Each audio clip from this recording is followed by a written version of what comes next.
ಮೂಡ ಹಗರಣದ ತನಿಖೆಗೆ ಇಳಿದಿರುವಂತಹ ಇಡಿ ಸ್ಫೋಟಕ ಸಂಗತಿಗಳನ್ನ ಬಿಚ್ಚಿಟ್ಟಿದೆ.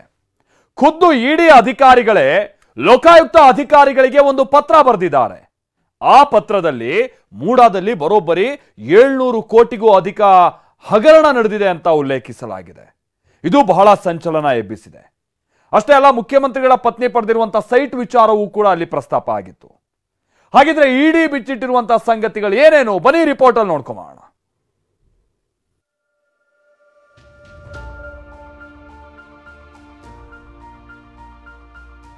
ಪೊಲಿಟಿಕಲಿ ಮೋಟಿವೇಟೆಡ್ ಹಿಂದಿನ ದಿನ ಮಾಡಿದ್ದಾರೆ ಅಂತಂದ್ರೆ ಏನರ್ಥ, ಅವ್ರ ಮೇಲೆ ಇನ್ಫ್ಲೂಯೆನ್ಸ್ ಆಗಲಿ ಅಂತೇಳಿ ಮಾಡಿದ್ದಾರೆ. ಇದರಲ್ಲಿ ಯಾವುದೇ ಸತ್ಯಾಂಶ ಇಲ್ಲ.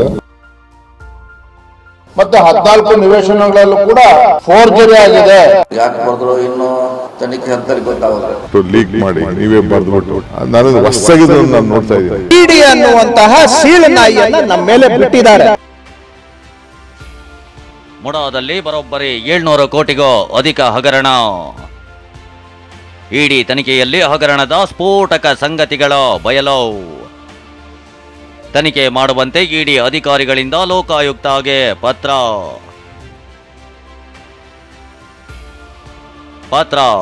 ಮುಡಾ ಹಗರಣದ ಸಂಬಂಧ ತನಿಖೆ ನಡೆಸ್ತಾ ಇರೋ ಇಡಿ ಅಧಿಕಾರಿಗಳು ಲೋಕಾಯುಕ್ತಕ್ಕೆ ಬರೆದಿರೋ ಪತ್ರ ದೊಡ್ಡ ಸಂಚಲನ ಎಬ್ಬಿಸಿದೆ. ನೇರವಾಗಿ ಸಿಎಂ ಸಿದ್ದರಾಮಯ್ಯನವರನ್ನ ಗುರಿಯಾಗಿಸಿಕೊಂಡೇ ಎಸೆದಿರೋ ಲೆಟರ್ ಬಾಂಬ್ ರಾಜಕೀಯ ಚರ್ಚೆಯನ್ನ ಬೇರೆಡೆಗೆ ಶಿಫ್ಟ್ ಮಾಡಿದೆ. ಅಲ್ಲದೆ ಮುಡಾ ಪ್ರಕರಣಕ್ಕೆ ಸ್ಫೋಟಕ ತಿರುವು ಕೊಟ್ಟಿದೆ. ಹೌದು, ಮುಡಾ ಸೈಟ್ ಹಂಚಿಕೆ ಹಗರಣದ ತನಿಖೆ ನಡೆಸ್ತಾ ಇರೋ ಲೋಕಾಯುಕ್ತ ಪೊಲೀಸರಿಗೆ ಜಾರಿ ನಿರ್ದೇಶನಾಲಯ ಪತ್ರ ಬರೆದಿದೆ. ಮುಖ್ಯಮಂತ್ರಿ ಸಿದ್ದರಾಮಯ್ಯ ಪತ್ನಿ ಪಾರ್ವತಿ ಅವರಿಗೆ ಹಂಚಿರುವ ಸೈಟ್ಗಳೇ ಅಕ್ರಮವಾಗಿದ್ದು, ಈ ಸಂಬಂಧ ತಮ್ಮ ತನಿಖೆಯಲ್ಲಿ ಪ್ರಮುಖ ಸಾಕ್ಷ್ಯಗಳು ಲಭ್ಯವಾಗಿವೆ. ಹಾಗೆ ಒಟ್ಟು ಮುಡಾ ವ್ಯಾಪ್ತಿಯಲ್ಲಿ 700 ಕೋಟಿ ಮೌಲ್ಯದ ಹಗರಣ ನಡೆದಿದೆ. 1095 ಸೈಟ್ಗಳನ್ನು ರಿಯಲ್ ಎಸ್ಟೇಟ್ ವ್ಯಾಪಾರಿಗಳು ಹಾಗೂ ಪ್ರಭಾವಿಗಳಿಗೆ ಅಕ್ರಮವಾಗಿ ಹಂಚಲಾಗಿದೆ ಅಂತ ತನಿಖೆಯಲ್ಲೇ ತಿಳಿದು ಬಂದಿದೆ. ಈ ಬಗ್ಗೆ ಕ್ರಮ ವಹಿಸುವಂತೆ ಲೋಕಾಯುಕ್ತ ಪೊಲೀಸರಿಗೆ ಮನವಿ ಮಾಡಿದೆ. ಅಷ್ಟಕ್ಕೂ ಇಡಿ ಲೋಕಾಯುಕ್ತ ಪೊಲೀಸರಿಗೆ ಬರೆದಿರೋ ಪತ್ರದ ಸಾರಾಂಶವನ್ನ ಮೊದಲಿಗೆ ನೋಡೋಣ. ಲೋಕಾಯುಕ್ತಗೆ ಇಡಿ ಬರೆದ ಪತ್ರದ ಸಾರಾಂಶ 1. ಶ್ರೀಮತಿ ಬಿಎಂ ಪಾರ್ವತಿ ಅವರಿಗೆ ಹಂಚಿಕೆ ಮಾಡಲಾಗಿರುವ 14 ಸೈಟ್ಗಳನ್ನು ಸಂಸ್ಥೆಯ ಮಾರ್ಗಸೂಚಿ ಉಲ್ಲಂಘಿಸಿ ಅಕ್ರಮವಾಗಿ ಹಂಚಿಕೆ ಮಾಡಲಾಗಿದೆ. ಈ ಸಂದರ್ಭದಲ್ಲಿ ಪ್ರಭಾವ ಬೀರಿರುವುದು, ನಿಯಮಗಳನ್ನು ಉಲ್ಲಂಘಿಸಿರುವುದು, ಸಹಿ ನಕಲು ಮಾಡಿರುವುದು, ಸಾಕ್ಷಿಗಳನ್ನು ತಿದ್ದಲಾಗಿರುವುದು ತನಿಖೆಯಲ್ಲಿ ತಿಳಿದು ಬಂದಿದೆ. ಸಿದ್ದರಾಮಯ್ಯ ಮತ್ತು ಶ್ರೀಮತಿ ಬಿಎಂ ಪಾರ್ವತಿ ಅವರ ಪುತ್ರ ಡಾಕ್ಟರ್ ಯತೀಂದ್ರರವರು ಮುಡಾ ಸದಸ್ಯರಾಗಿದ್ದ ಅವಧಿಯಲ್ಲೇ ಈ ಸೈಟ್ಗಳನ್ನು ಹಂಚಲಾಗಿದೆ. ಈ ಸಂದರ್ಭದಲ್ಲಿ ಶ್ರೀ ಸಿದ್ದರಾಮಯ್ಯನವರು ಪ್ರತಿಪಕ್ಷ ನಾಯಕರಾಗಿದ್ದರು ಎಂಬುದು ಉಲ್ಲೇಖನೀಯ. ಈ ತನಿಖೆಯಿಂದ ಸ್ಪಷ್ಟವಾಗಿ ತಿಳಿದು ಬರುವುದು ಏನೆಂದರೆ, ಸಿದ್ದರಾಮಯ್ಯನವರ ಖಾಸಗಿ ಆಪ್ತ ಸಹಾಯಕರಾದ ST Dinesh Kumar alias CT Kumar MUDA ಕಚೇರಿ ಮೇಲೆ ಭಾರಿ ಪ್ರಭಾವ ಬೀರಿರುವುದು ಬೆಳಕಿಗೆ ಬಂದಿದೆ. ಅಲ್ಲದೆ ಸಹಿಯನ್ನು ನಕಲಿ ಮಾಡಿರುವುದರ ಜೊತೆಗೆ ಶ್ರೀಮತಿ ಪಾರ್ವತಿಯವರ ಸೈಟ್ ಹಂಚಿಕೆಯಲ್ಲೂ ಪ್ರಭಾವ ಬೀರಿರುವುದು ಕಂಡುಬಂದಿದೆ. ಲೋಕಾಯುಕ್ತಗೆ ಇಡಿ ಬರೆದ ಪತ್ರದ ಸಾರಾಂಶ 2. ಕೆಸರೆ ಗ್ರಾಮದ ಸರ್ವೆ ನಂಬರ್ 464ರ 3.16 ಎಕರೆ ಭೂಮಿಯನ್ನ ಆರಂಭದಲ್ಲಿ 3,24,700 ರೂಪಾಯಿಗೆ ಮುಡಾ ಭೂಸ್ವಾಧೀನ ಪಡಿಸಿಕೊಂಡಿತ್ತು. ಇದೇ ಭೂಮಿಯನ್ನ ಅಕ್ರಮವಾಗಿ ಮತ್ತು ತಪ್ಪು ಮಾಹಿತಿ ಆಧರಿಸಿ ಡಿನೋಟಿಫಿಕೇಶನ್ ಮಾಡಲಾಗಿತ್ತು.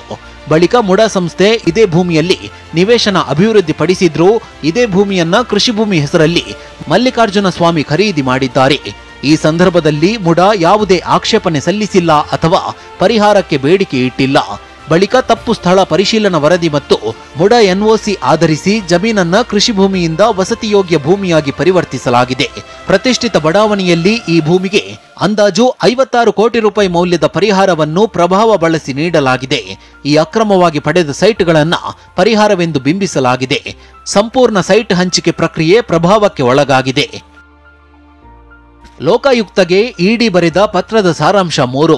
50-50 ನಿಯಮದಡಿ ಮುಡಾ ನೀಡಿರುವ ಪರಿಹಾರ ಸೈಟ್ಗಳ ಹಂಚಿಕೆಯಲ್ಲಿ ಮಾರ್ಗಸೂಚಿಗಳ ಉಲ್ಲಂಘನೆಯಾಗಿದೆ. ಒಟ್ಟು 490 ಕೋಟಿ ಗೈಡ್ಲೈನ್ ದರ ಮತ್ತು 700 ಕೋಟಿಯಷ್ಟು ಮಾರುಕಟ್ಟೆ ದರವುಳ್ಳ 1995 ಸೈಟ್ಗಳನ್ನು ಅಕ್ರಮವಾಗಿ ಹಂಚಿಕೆ ಮಾಡಲಾಗಿದೆ. ಬಹುತೇಕ ಸೈಟ್ಗಳನ್ನು ಬೇನಾಮಿ ವ್ಯಕ್ತಿಗಳಿಗೆ ಮತ್ತು ನಕಲಿ ವ್ಯಕ್ತಿಗಳಿಗೆ ಭೂವಂಚಿತರ ಹೆಸರಲ್ಲಿ ಅಕ್ರಮವಾಗಿ ಹಂಚಲಾಗಿದೆ. ರಿಯಲ್ ಎಸ್ಟೇಟ್ ಉದ್ಯಮಿಗಳು ಮತ್ತು ಪ್ರಭಾವಿ ವ್ಯಕ್ತಿಗಳು ಈ ಅಕ್ರಮ ಸೈಟ್ ಹಂಚಿಕೆಯ ಫಲಾನುಭವಿಗಳಾಗಿದ್ದಾರೆ. ಹಿಂದಿನ ಆಯುಕ್ತ ಜಿಟಿ ದಿನೇಶ್ ಕುಮಾರ್ ಮತ್ತು ಇತರರು ಹಣಕ್ಕಾಗಿ, ಆಸ್ತಿಗಾಗಿ ಮತ್ತು ವಾಹನಗಳಿಗಾಗಿ ಅಕ್ರಮ ಸೈಟ್ ಹಂಚಿಕೆ ಮಾಡಿದ್ದಾರೆ. ಈ ರೀತಿ ಅಕ್ರಮ ಎಸಗಿದ ಸೈಟ್ಗಳನ್ನು ಮಾರಿ ಬಂದಿರುವ ಹಣವನ್ನು ಕಮಿಷನ್ ಅಥವಾ ಲಾಭ ಎಂದು ತೋರಿಸಿ ಶುದ್ಧವಾದ ಹಣ ಎಂದು ಬಿಂಬಿಸಲಾಗುತ್ತಿದೆ. ಅಥವಾ ಈ ಮೂಲಕ ಪಡೆದ ಹಣವನ್ನು ಸಂಬಂಧಿಕರು ಅಥವಾ ಬೇನಾಮಿ ಹೆಸರಿನಲ್ಲಿ ಕೂಡಿ ಇಡಲಾಗಿದೆ. ಹೀಗೆಂದು ಇಡಿ ಹೇಳ್ತಾ ಇದ್ರೆ, ಇದೇ ವಿಚಾರಕ್ಕೆ ಪ್ರತಿಕ್ರಿಯಿಸಿರುವ ಸಿಎಂ ಸಿದ್ದರಾಮಯ್ಯ ಪತ್ರದ ಟೈಮಿಂಗ್ ಅನ್ನ ಪ್ರಶ್ನಿಸಿದ್ದಾರೆ. ಇಡಿ ರಾಜಕೀಯ ಪ್ರೇರಿತವಾಗಿ ಪತ್ರ ಬರೆದು ಲೋಕಾಯುಕ್ತ ತನಿಖೆ ಮೇಲೆ ಪ್ರಭಾವ ಬೀರ್ತಿದೆ ಅಂತ ಆರೋಪಿಸಿದ್ದಾರೆ. ಪೊಲಿಟಿಕಲಿ ಮೋಟಿವೇಟೆಡ್ ರಿಟ್ ಅಪೀಲ್ ಆಗ್ತಾ ಇದೆ. ಅದು ನಾಳೆ ಬರ್ತಾ ಇದೆ. ಹಿಂದಿನ ದಿನ ಮಾಡಿದ್ದಾರೆ ಅಂತಂದ್ರೆ ಏನರ್ಥ? ಕೋರ್ಟ್ ಮೇಲೆ ಇನ್ಫ್ಲೂಯೆನ್ಸ್ ಮಾಡಲಿಕ್ಕೆ ಮಾಡಿರ್ತಕ್ಕಂಥ ಇದು ದಿಸ್ ಈಸ್ ಟೋಟಲಿ. ಆಮೇಲೆ ಚಾರ್ಜ್ ಶೀಟ್ ಎಂಕ್ವೈರಿ ಮಾಡ್ತಾ ಇದ್ದಾರೆ ಲೋಕಾಯುಕ್ತರು. ಎಂಕ್ವೈರಿ ಮಾಡಿ ಅವರು ರಿಪೋರ್ಟ್ ಕೊಡಬೇಕು. ಅವ್ರ ಮೇಲೆ ಇನ್ಫ್ಲೂಯೆನ್ಸ್ ಆಗಲಿ ಅಂತೇಳಿ ಮಾಡಿದ್ದಾರೆ. ರಾಜಕೀಯವಾಗಿ ಅವರು ಈ ಕೇಸನ್ನು ಮಾಡ್ತಾ ಇದ್ದಾರೆ. ಇದರಲ್ಲಿ ಯಾವುದೇ ಸತ್ಯಾಂಶ ಇಲ್ಲ, ಗೊತ್ತಾಯ್ತಾ? ಅವ್ರು ತನಿಖೆ ಮಾಡ್ತಾ ಇದ್ದಾರೆ. Let them give the report. ಇನ್ನು ರಾಜಕೀಯ ಅವಕಾಶಕ್ಕೆ ಕಾಯ್ತಿರೋ ಬಿಜೆಪಿ ಇದನ್ನೇ ಬ್ರಹ್ಮಾಸ್ತ್ರವಾಗಿ ಬಳಸಲು ಮುಂದಾಗಿದೆ. ಇಡಿಎ ಈಗ ಸಿಎಂ ಕುಟುಂಬದ ಪಾತ್ರ ಬಿಚ್ಚಿಡ್ತಿದೆ. ಸಿಎಂ ಉತ್ತರಿಸಲಿ ನೋಡೋಣ ಅಂತ ಸವಾಲು ಹಾಕ್ತಿದೆ. ಸಂಪೂರ್ಣ ಅಕ್ರಮ ಆಗಿದೆ, ಫೋರ್ಜರಿ ಆಗಿದೆ. 2014 ಕೊಟ್ಟಿರ್ತಕ್ಕಂಥ ಮುಖ್ಯಮಂತ್ರಿಗಳು ಧರ್ಮಪತ್ನಿ ಕೊಟ್ಟಿರ್ತಕ್ಕಂಥ ಅರ್ಜಿಯನ್ನ ವೈಟ್ನರ್ ಹಚ್ಚಿ ತಿದ್ದುವ ಕೆಲಸ ಮಾಡಿದ್ದಾರೆ. ಇವೆಲ್ಲವನ್ನು ಕೂಡ ಎನ್ಫೋರ್ಸ್ಮೆಂಟ್ ಡೈರೆಕ್ಟರೇಟ್ ಹೇಳಿದೆ. ಕೇವಲ ಅಷ್ಟಲ್ಲ, ಸಾವಿರಾರು ಸೈಟ್ಗಳನ್ನ ಕಾನೂನು ಬಾಹಿರವಾಗಿ ಕೊಟ್ಟಿದ್ದಾರೆ ಅನ್ನೋದು ಸಹ ಅವರು ಹೇಳಿಕೆಯನ್ನು ಕೊಟ್ಟಿದ್ದಾರೆ. ಅದರಲ್ಲೂ ಎನ್ಫೋರ್ಸ್ಮೆಂಟ್ ಡೈರೆಕ್ಟರ್ ಇಡಿ ಅವರು ಹೇಳಿದ ಮೇಲೆ ಅದು ಪುರಾವೆಗಳಿಲ್ಲದೆ ಅವ್ರು ಮಾತನಾಡೋದಿಲ್ಲ. ನೋಡೋಣ ಏನೇನಾಗುತ್ತೆ ಕಾದು ನೋಡಿ. ಮೂಢ ಹಗರಣದಲ್ಲಿ ಈಗ 700 ಕೋಟಿಗೂ ಹೆಚ್ಚು ಹಗರಣ ಆಗಿರುವಂತದ್ದು, ಸೈಟ್ಗಳು ಲೂಟಿ. ನನ್ನ ಪ್ರಕಾರ ಕೊನೆಯ ಹಂತಕ್ಕೆ ಇದನ್ನು 3,000 to 4,000 ಕೋಟಿಗೆ ಬರ್ತದೆ.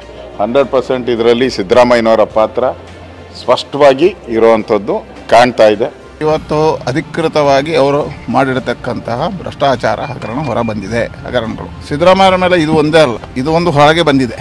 ಇನ್ನಷ್ಟು ಬೆಳಕೆ ಬರಲಿಕ್ಕಿದೆ. ಅವರೊಂದು ನೈತಿಕತೆಯ ರಾಜಕಾರಣಿ ಆದರೆ ಅವರು ರಾಜೀನಾಮೆ ಕೊಟ್ಟು ಇದನ್ನು ಹೋರಾಟ ಮುಂದುವರಿಸಬೇಕು, ಕಾನೂನು ಹೋರಾಟ ಮಾಡಬೇಕು. ಆದರೆ ಕಾಂಗ್ರೆಸ್ ನಾಯಕರು ಮಾತ್ರ ಸಾಲು ಸಾಲಾಗಿ ಮುಖ್ಯಮಂತ್ರಿಗಳ ಪರವಾಗಿ ಬ್ಯಾಟಿಂಗ್ ಮಾಡ್ತಾ ಇದ್ದು, ಉಪಚುನಾವಣೆ ಸೋಲಿನ ಬಳಿಕ ಬಿಜೆಪಿ ಹತಾಶೆಯಿಂದ ಇಡಿ ಬಳಸಿಕೊಳ್ತಾಗಿದೆ ಎಂದಿದ್ದಾರೆ. ಲೀಕ್ ಮಾಡಿ ನೀವೇ ಬರೆದ್ಬಿಟ್ಟು ಬೇರೆ ತನಿಖೆಯವ್ರನ್ನ ನೀವು ಹಿಂಗ್ ಮಾಡಿ ಅಂತ ಇನ್ನೊಂದು ಸಂಸ್ಥೆಗೆ ನಾನು ಹೊಸದಾಗಿದ್ದನ್ನು ನಾನು ನೋಡ್ತಾ ಇದ್ದೀನಿ. ನನ್ನ ಅನುಭವದಲ್ಲಿ ಇದೆಲ್ಲ ಹೊಸದಾಗಿ ನಾನು ನೋಡ್ತಾ ಇದ್ದೀನಿ. ಇದಕ್ಕೆ ಜನ ಉತ್ತರ ಕೊಡ್ತಾರೆ, ನಾವು ಉತ್ತರ ಕೊಡ್ತೀವಿ. ಯಾಕೆ ಬರೆದ್ರು ಇನ್ನು ತನಿಖೆ ಹಂತದಲ್ಲಿ ಗೊತ್ತಾಗೋದ್ರೆ ಅದೇನಿದ್ರು ಮಾಹಿತಿ ಪೂರೈಸಲೇಬೇಕು ಅವ್ರಿಗೆ. ಅವ್ರು ಯಾಕೆ ನೀವು ಹೇಳ್ದಂಗೆ ಯಾಕೆ ಬರೆದ್ರು ಏನು ಬರೆದ್ರು ನೋಡೋದು, ಇವೇಟ್ ಮಾಡೋದು. ಈಗೇನು ತಕ್ಷಣ ಹೇಳೋದು ಅವಶ್ಯಕತೆ ಇಲ್ಲ. ಚುನಾವಣೆಯಲ್ಲಿ ನಮ್ಮನ್ನ ಸೋಲಿಸಲಿಕ್ಕೆ ಆಗಲಿಲ್ಲ. ಅದು ಅಸೆಂಬ್ಲಿ ಎಲೆಕ್ಷನ್ ಅಲ್ಲೂ ಆಗಲಿಲ್ಲ, ಬೈ ಎಲೆಕ್ಷನ್ ಅಲ್ಲೂ ಆಗಲಿಲ್ಲ. ಅದಕ್ಕೆ ಇವತ್ತು ಇಡಿ ಅನ್ನುವಂತಹ ಸೀಳು ನಾಯಿಯನ್ನ ನಮ್ಮ ಮೇಲೆ ಬಿಟ್ಟಿದ್ದಾರೆ. ಈ ಮಧ್ಯೆ ರಾಜ್ಯಪಾಲರ ಅನುಮತಿ ಪ್ರಶ್ನಿಸಿ ಸಿಎಂ ಸಿದ್ದರಾಮಯ್ಯ ಮೇಲ್ಮನವಿ ಸಲ್ಲಿಸಿದ್ದು. ಈ ಅರ್ಜಿ ವಿಚಾರಣೆ ನಾಳೆ ಹೈಕೋರ್ಟ್ ವಿಭಾಗೀಯ ಪೀಠದಲ್ಲೇ ನಡೆಯಲಿದೆ. ನಾಳೆ ನಡೆಯಲಿರುವ ಸಿದ್ದರಾಮಯ್ಯ ಅರ್ಜಿ ವಿಚಾರಣೆ ಸಂದರ್ಭದಲ್ಲಿ ಇಡಿ ಬರೆದಿರೋ ಪತ್ರ ಸಹಜವಾಗಿಯೇ ಮಹತ್ವ ಪಡೆದುಕೊಂಡಿದೆ. ಆತ ಇಡಿ ನೇರವಾಗಿಯೇ ಸಾಕ್ಷ್ಯ ಸಿಕ್ಕಿದೆ ಎನ್ನುತ್ತಿದೆ. ಈತ ಲೋಕಾಯುಕ್ತ ಪೊಲೀಸರು ಇದಕ್ಕೆ ವ್ಯತಿರಿಕ್ತ ವರದಿಯನ್ನ ಹೈಕೋರ್ಟ್ಗೆ ನೀಡಿದ್ರೆ ಆಗ ಸಂಪೂರ್ಣ ಮುಡಾ ಪ್ರಕರಣವೇ ಹೊಸ ತಿರುವನ್ನ ಪಡೆದುಕೊಳ್ಳಲಿದೆ. ಹೀಗಾಗಿ ಈಗ ಎಲ್ಲರ ಚಿತ್ತ ಲೋಕಾಯುಕ್ತ ವರದಿಯತ್ತ ನೆಟ್ಟಿದೆ. Bureau report, TV9.